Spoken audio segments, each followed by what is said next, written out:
listening to episode 67 featuring Misty Buck. My hope is that in terms of the mental health side is with the education that we have, with the numbers that we're seeing, in terms of suicide rates and all these other things that are happening, that we'll be more aware that even as these major changes are inevitable and they're happening because things are always going to progress, that along with that progression, we're also keeping an eye on the ball with mental health and having the right resources for all student athletes, regardless of sport. Yeah, gotta aim for the top like, hold up. Yeah, I can never doubt myself, I know better. All of you critics be acting like you know better. Blowing the smoke, but I know when the dust settles that I'm in my element. It's evident that there's levels to the game.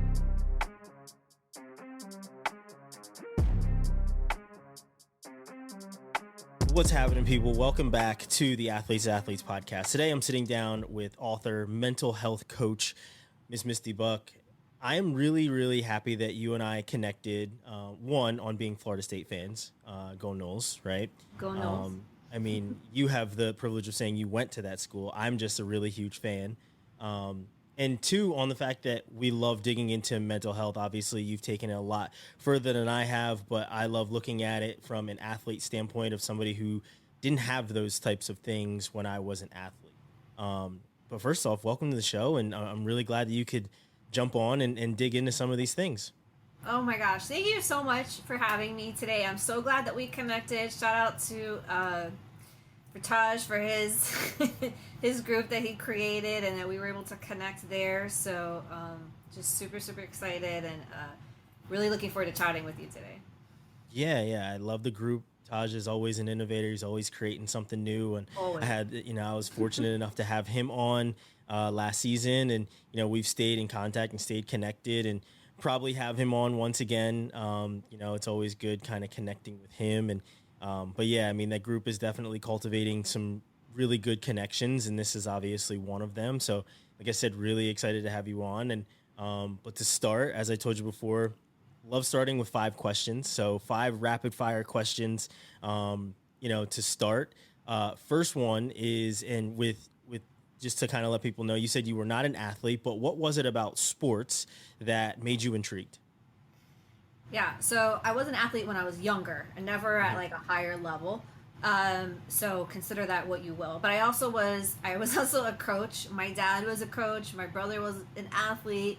But I just fell in love with the coaching side of it. I fell in love first with football and just and youth Optimist Park Saturdays, being out there. Actually, we were out there Friday, Saturday, all day, every day, like just burning in the sun, being out there in the grass with the people. And there was just something about the community of being in that atmosphere. It really was like a family, and it was a place where I felt that I belonged, and like I had a space where I could be myself. And then once I discovered the coaching side of it, outside of the performance side of it, I just like moth to a flame, like just gravitated to that. I was a teenager when I started doing that, and it to date is one of like my favorite core memories of things that I've ever done in my life. So I guess that wasn't a very rapid answer, but All good. That's essentially where my love comes from.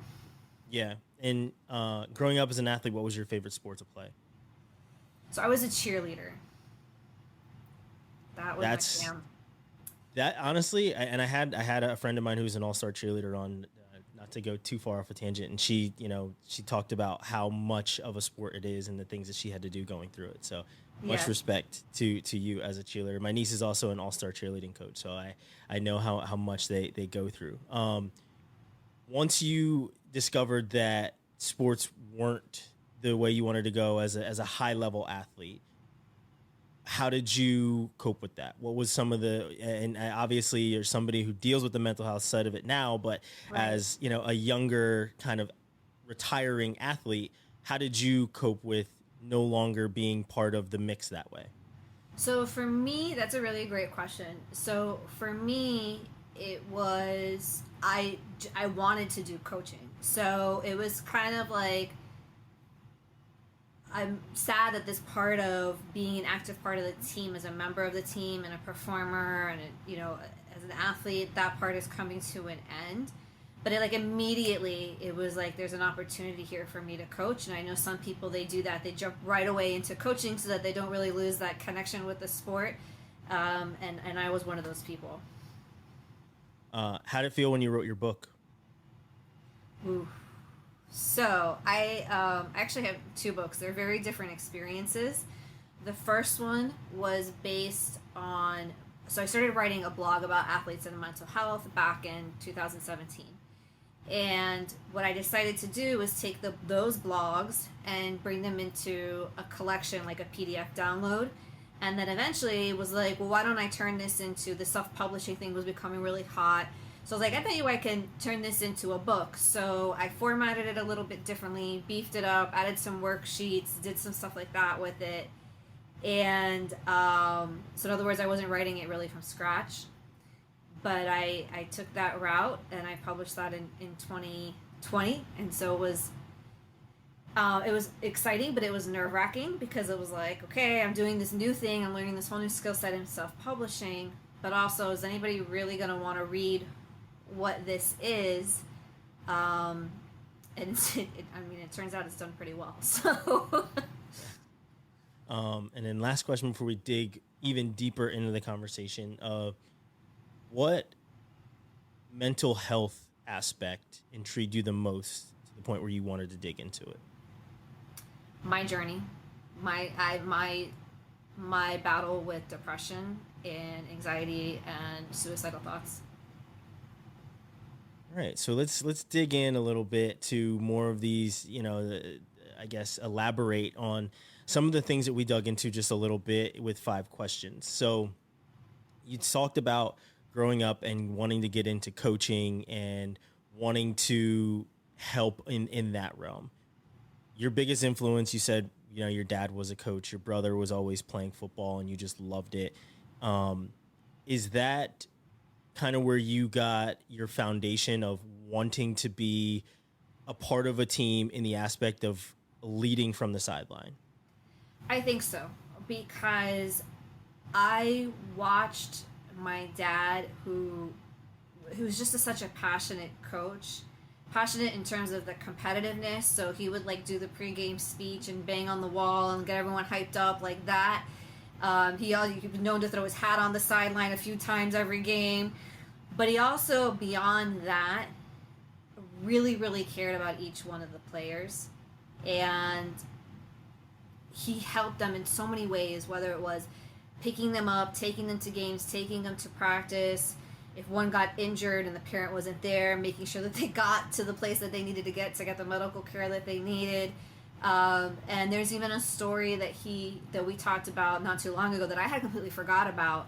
But there was an athlete on his team, and this is at the time he was coaching younger guys, who was in, I don't know if it was the 3rd or 4th grade, but couldn't read or write. Super talented player, but just had no skills.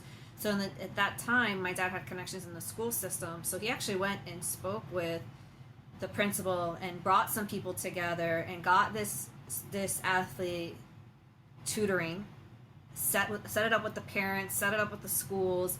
And I admired that about him, that it was always about the person and not so much just about the player and the performance.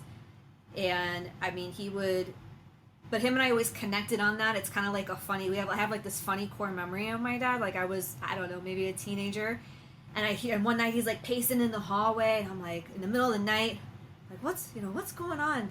So I get up, I'm like, Dad, what are you pacing in the hallway for? What's going on? He had something on his mind about like one of his players. So I got up and we started talking about it, right? So it just sort of was like in a way, like me coaching him, or like something would be happening in game and I'd be like, Dad, use this speech. So he'd go and use that speech, right? So it was a lot of like collaborating, and I think it's something that my dad and I really connected on, and we still do to this day.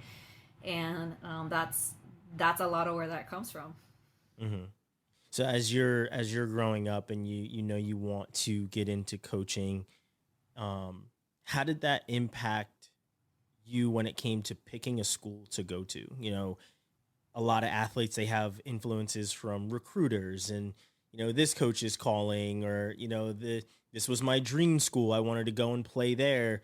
It was different for you. You wanted to get into the coaching aspect of it. So how did that impact you when it came to going off to a school, as well as picking classes in high school, right? Because, athletes, they kind of have a little bit more of a luxury of classes not being, I hate to say it, but not as important, because what you do on the field is kind of going to dictate how your attention comes. How was that different for you, and how did it impact the skills you tried to cultivate as a high school student, as well as when you were moving on to that next level and going to college? Yeah, so my thing was I got off track with coaching for a little while. So I did it for many years, through high school, through early college, and then, but I knew like during the season, like that was my thing. So like if I was dating somebody at the time, I was like, look, the season's coming up. I'm going to be a little busy because this is like my priority, right? So like that was sort of in that regard. It didn't really impact school as much, but in my mind, I was going to go to college and I was going to focus on whatever I was focusing on. And sports was always in the back of my mind and doing something more with that. But for whatever reason, it just wasn't like it wasn't my main focus once I got to that point. So in college, I wasn't really actually thinking about like life coaching and mental health coaching or none of that. Otherwise, I probably would have done a completely different degree. I was focused on just a different career altogether that quote unquote made sense, right? Or that was profitable or the safe choice or whatever, right? So I was kind of going along in that direction. And it wasn't until, I started a marketing agency in 2008 when I was 26.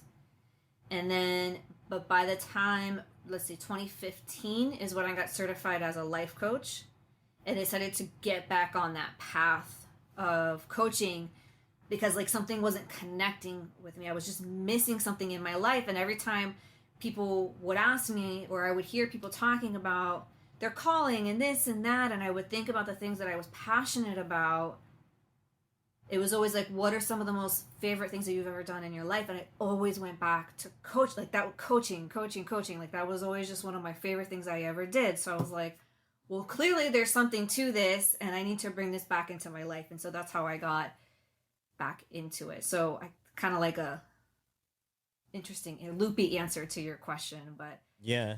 So, so a lot of the aspects of things that you now deal with on a daily basis, they weren't a big influence for you until much later on in life, is what you're trying to say. Yeah, exactly.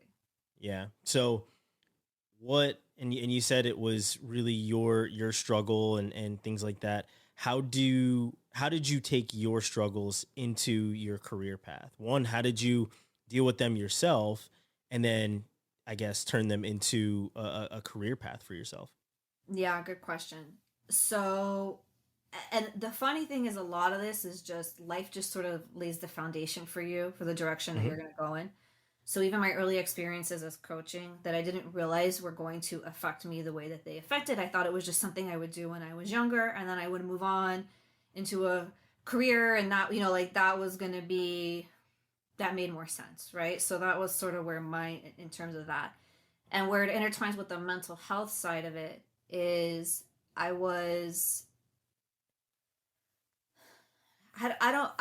can't tell you the exact year that I started suffering. I know things started changing for me significantly in middle school, but it was sort of like, oh, that's just, you're going through changes and your body's changing and things are changing. And that's why, all these things are changing for you.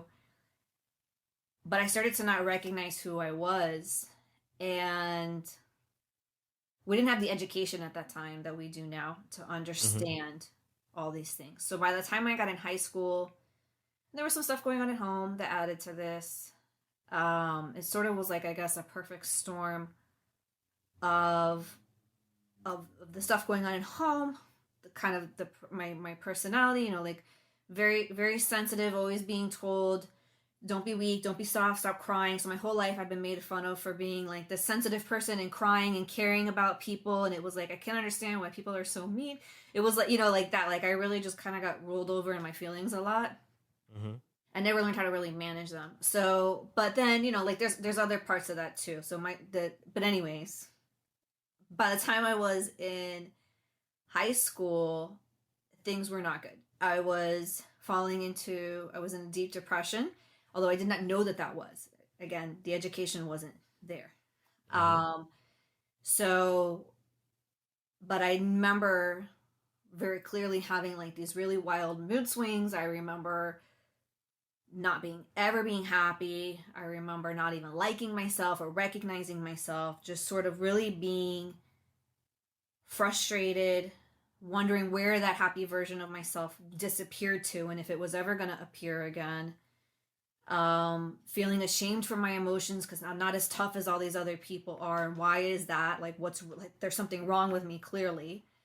So just sort of like all these different things were happening. And it got to a point where I was like, I can't do this anymore. And I started thinking about ways to end my life. And I don't share that lightly, but I share it because it's a reality for a lot of people. And it was certainly my reality. And luckily I had a space where I could, and someone, my mom asked me one day, what's going on with you? And I remember it so clearly. I was in my room, and of all things I was doodling, but I was drawing like graveyards. And they say that's like drawing of death or talking about death or whatever is like one of the symptoms of suicide. So anyway, so and I opened up to her and I was like, look, like this is where I'm at, this is where I'm feeling. And so I thank God she got me the right kind of help, and my family was really supportive in that once we sort of realized what was actually happening. And so that was a very profound and deep experience in my life. But I thought, I'm going to go in therapy, I'm going to take this medication, everything is going to be fine. I'm like 17, like this is just like a little blip, very hard, but it's a little blip in my life. I'm going to get through this and it's going to be fine. Not understanding that there was more to it for me, and that by the time I was in college, suffering with anxiety. Again, education wasn't there. I didn't know it was anxiety. I didn't know I was having panic attacks. I didn't know that waking up with a stomach ache every day before class was a physical manifestation of that anxiety that I was experiencing, right?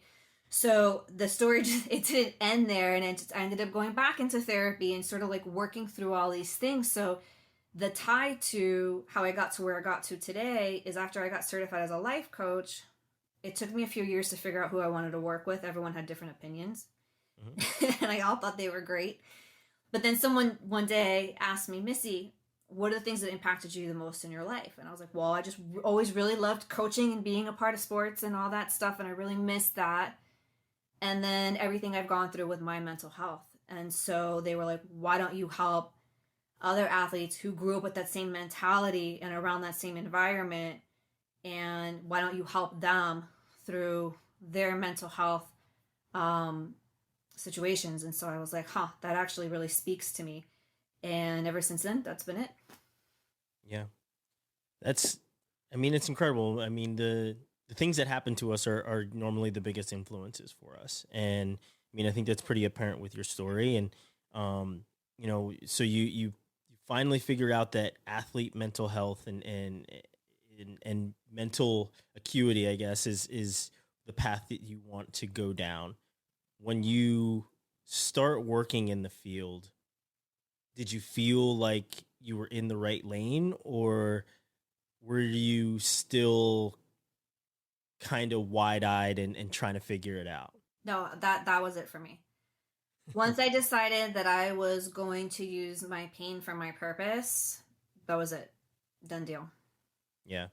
And who was, not to say who, but was there any clients that you worked with early on where it truly clicked for you and it was your epiphany moment of, this is why I got into this field, sort of a moment? I don't think I have. That's a good question. I don't think I have singular moments. that stand out in particular. But anytime I'm having a conversation with somebody and it's like they all of a sudden recognize, oh, here's somebody that gets me. Here's a space where I can actually open up, and you start building that trust. That moment where the trust starts to build is always really huge. Mm-hmm. And then even when I do speaking now, so I just spoke at a couple events last week.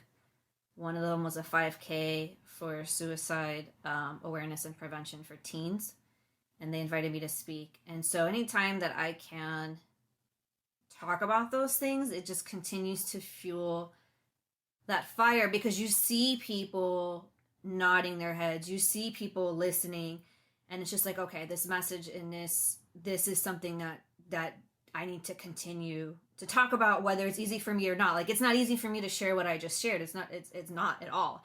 And I question, should I share these things? Should I be putting them out in public? But on the other side of that, I know that by doing so, I'm giving somebody else permission to put validation in language and all of that behind their own experiences. And so, if I can be brave enough to do that, and not everyone wants to share their story, and I always am very, very respectful of that.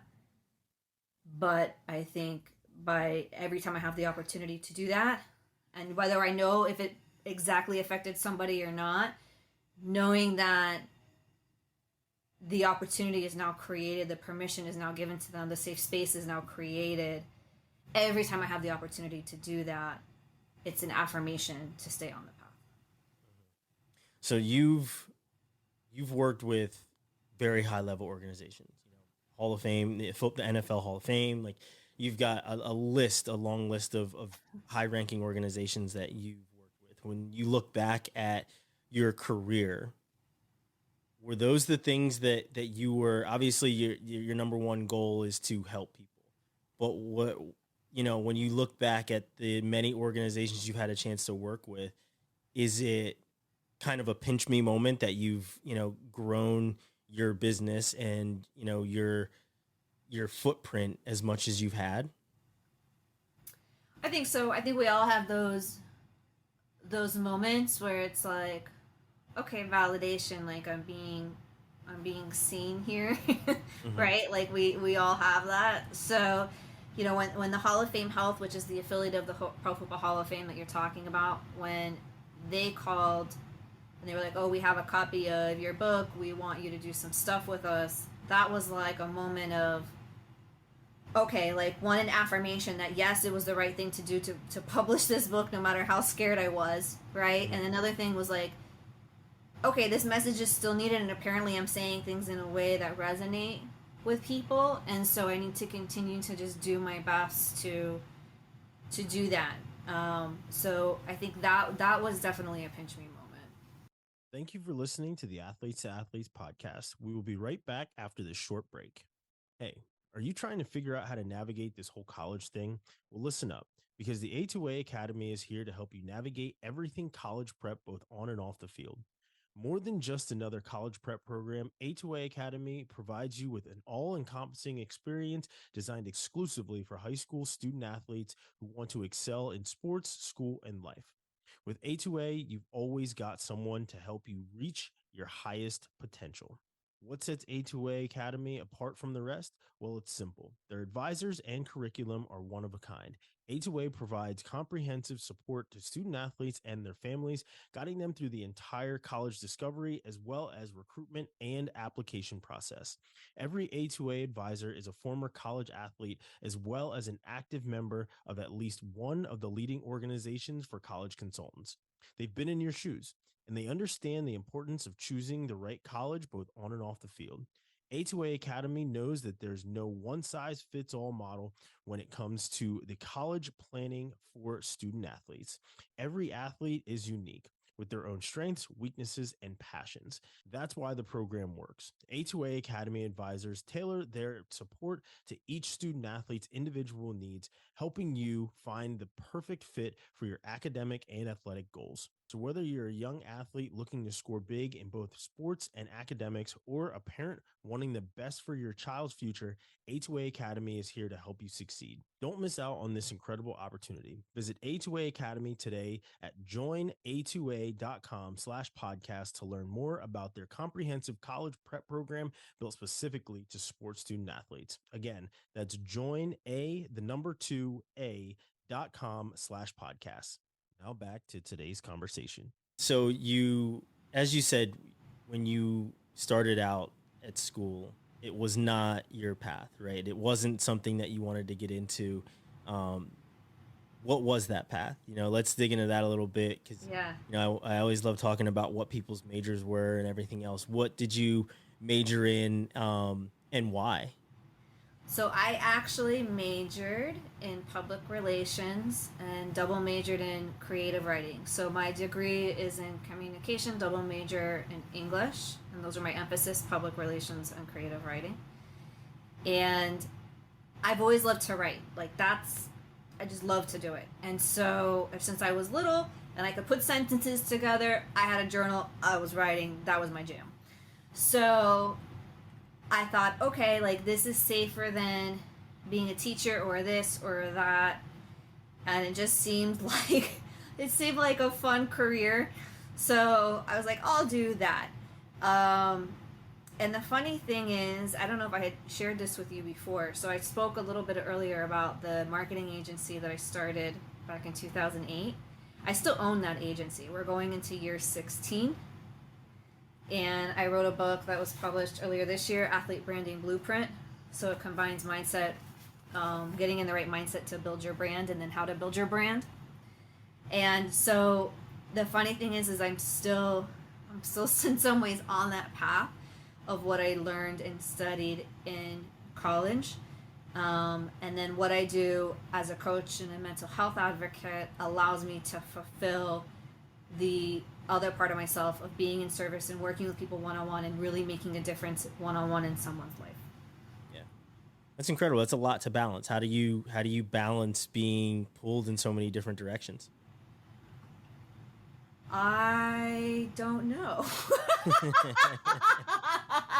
And I don't know if I shared this before too, but I'm also pregnant right now. So well, congratulations. That's a lot. You. That's even more to balance. So it's an interesting road. So I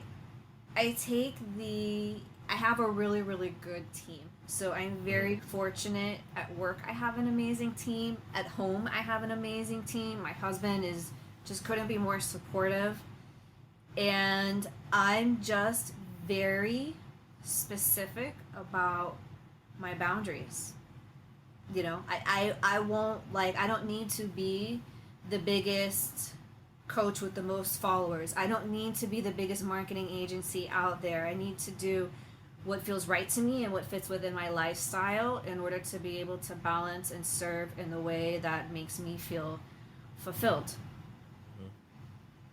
So digging into the mental health side of things a little bit more, when you look and you see how important it's become on college and even high school campuses, how does that make you feel as somebody, as we talked, we didn't have those things when we were growing up, right? Mm-hmm. There was no real options for that. And even when you would say, I don't feel my best, people weren't looking to get you help. They were just looking to listen to you and hope that listening to you and about your feelings would help you and make it go away. Now, campuses are prioritizing these things. There's a lot more help on these campuses. Have you ever been consulted with when it comes to putting these types of tools into campuses? And like I said, how does that make you feel seeing how far this community has really come? So first and foremost, I'm so grateful that as a community and society as a whole, that we're having more of these conversations. I personally think we have a long way to go, but I think that we're certainly heading in the right direction. And yeah, it's important to have these resources. It's important to have the language. It's important to, have the safe spaces where you feel like you can do these things. So, and have these conversations and support one another. And I think like that's super important because especially in today's world where things can feel, I guess it's kind of like, buzzword right now, but divisive, but things can feel kind of divisive. And so maybe we're over connected or whatever, all the different things that are happening. To have a space where we can talk about these things and acknowledge these things and not feel ashamed of these things is amazing. Does that mean that every single person no longer feels ashamed? No, because it's a silent thing that you deal with internally, and a lot of people don't share that. So, but I do think that we're heading in the right direction, and the fact that we're having these conversations makes me super happy. So, like being involved at these events that are just specifically about mental health, I'm always so appreciative of the organizers for putting that community together, because that who knows who that might have affected in that crowd who might not even come forward and say that just changed my life, right? It's not glitz and glamour. This is not an easy topic to talk about. So I am really happy, and there surprisingly there have been some organizations, teams, there's even a college that's adopted use of the book, My Athlete Mental Health Playbook. So I find that to be really, really gratifying as well, that coaches and educators are opening up the door for these conversations to happen. Mm-hmm. And a lot of our conversation has been focused on athletes, but even coaches, right? Coaches need that same type of support. And with so much going on in college football specifically, I mean, call it what you will, there's a lot in college football going on right now around athlete safety. And one of the things that I feel is kind of falling by the wayside when it comes to athlete safety is a lot of the conference realignment stuff, right? Mm-hmm. You have Stanford and schools in California that are joining the ACC in Florida State. So now, one of the conversations I was having with my friends over the weekend was, now you have these, East Coast teams that have to travel to California, or these California teams that have to travel to Florida to play. And while you can always look at the football team and say they have all the resources they have, it's the volleyball team, it's, the band, it's the cheerleaders, it's the kind of the outside circle of the main nucleus that is the football team that doesn't have the same sort of support. When you hear about these conference realignments, do you think, or do you go straight to the mental health side of it and say that's going to have a really negative impact on these athletes and these coaches? I think it's yet to be seen what kind of impact it's going to have. And it depends on how things are aligned. I think, listen, we can't sugarcoat it. There's a lot of things happening at that level that are more of like a business decisions. And so, but at the higher level of being an athlete, that it's a business, right? So now you yourself are a commodity. We could throw NIL in there, right? So it's your brand. It's all these other things. And to your point, it's not only just if like a huge program like football, it's affecting all of the different sports. So I think there's a lot to be seen there in terms of the effects of what's going to happen. My hope is that in terms of the mental health side is with the education that we have, with the numbers that we're seeing in terms of suicide rates and all these other things that are happening, that we'll be more aware that even as these major changes are inevitable and they're happening because things are always going to progress, that along with that progression, we're also keeping an eye on the ball with mental health and having the right resources for all student athletes, regardless of sport. Mm-hmm. Now, are you or anybody else that in the mental health field being pulled into any of these conversations with college is when it comes to them making these business decisions? Are these schools taking that into account early on, or do you feel like it's more something that falls by the wayside and it's like we'll deal with it, we'll kind of cross that bridge when we get to it? I would love to give you an answer on that, but I have not been involved enough to Hmm. have really the inside knowledge of what those conversations look like. Yeah. Well, hopefully they are being a little bit more proactive in the future and pulling in some of the advocates and the coaches and the experts when it comes to that. Because, like I said, I just had the conversation with friends of mine. We were talking about, the mental health side of it. You have your days where you have to travel, you have to miss classes, you have, this, that, and everything else. And now if you have to travel even further, you're missing more school. And, there's the acclimation days you have to worry about. There's just a lot more factors when stuff like that happens. And, but like I said, hopefully, and I do know that there are some teams. There's a friend of mine who's also a mental health coach, and he helped me when I was a young athlete. He also travels with some teams to their bigger events, their NCAA tournaments and stuff like that.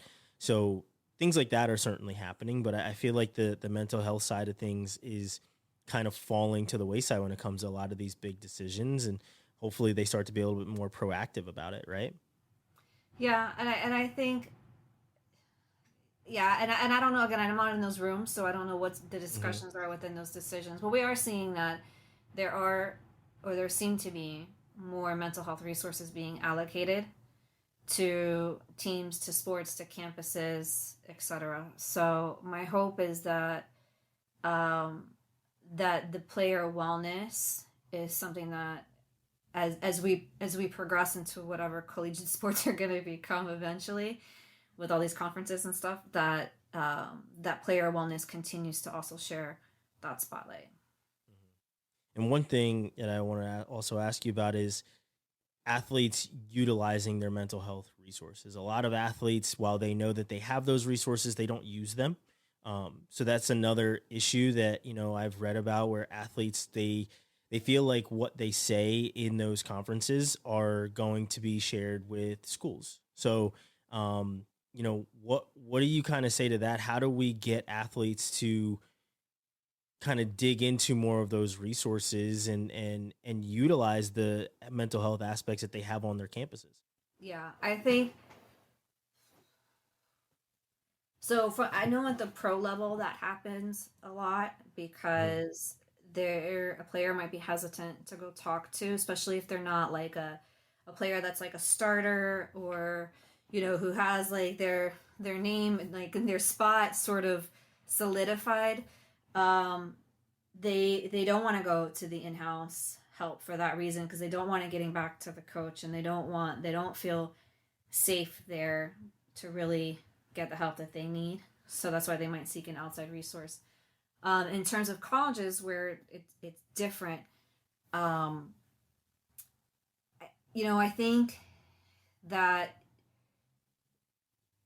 you have to decide that, first of all, as a university, and as a program, creating those safe spaces. So not just saying, okay, here's a resource, that's where it's located, good luck, but like being a little bit more proactive in introducing the person, allowing the players to see the person, meet the person, know the resources, because that builds a level of trust right there, that somebody might feel more comfortable if I'm going through a crisis, of turning to that individual, because now I've seen them more often, I've heard them more often. They feel, it just feels a little bit more safe to me. That trust is there. That's not always easy to do because sometimes there's limited resources available, and maybe there's not enough mental health professionals or whatever the situation is, despite their best intentions.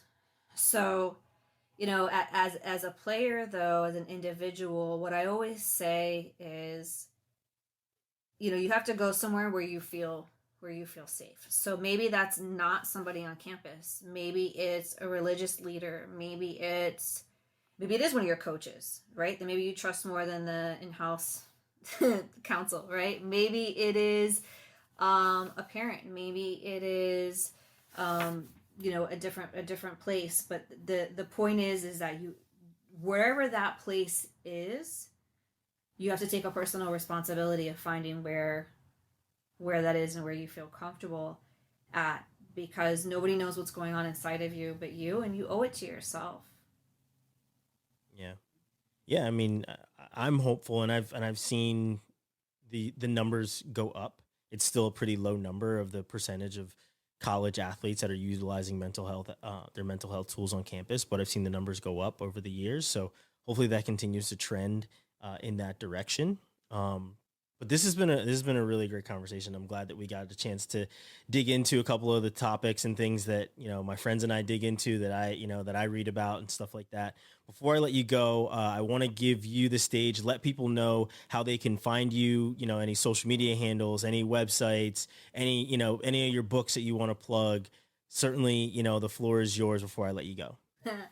Thank you. So if anybody, you out there, you want to connect with me, my website is Purpose Soul, SOUL, athletics.com. So purposesoulathletics.com. I have information about the book on there, information about coaching on there, and there's a lot of free resources too. So it's not just about hire me as your coach. There's a lot of content on there in the blog, and then I have all kinds of free stuff that I offer. So you can check that out too. And then on social, I'm probably the most active on Instagram, and you can find me there at the Misty Buck, all one word. And I always put an asterisk on that because people, the Misty Buck. And I'm like, trust me, there's other Misty Bucks, believe it or not. You wouldn't think there is, but there are. So that was the handle that I had to grab and like brand across all my channels. It's not an ego thing. So I always joke about that. But yeah, those are the two best places to reach me. Is purposesoulathletics.com, and then on Instagram at the Misty Buck. Awesome. Well, Misty, like I said, I love the conversation. It's always great picking the brains of people smarter than me in their field. So I appreciate you taking some time. It's been very, very great. Do you have anything else before we let you go?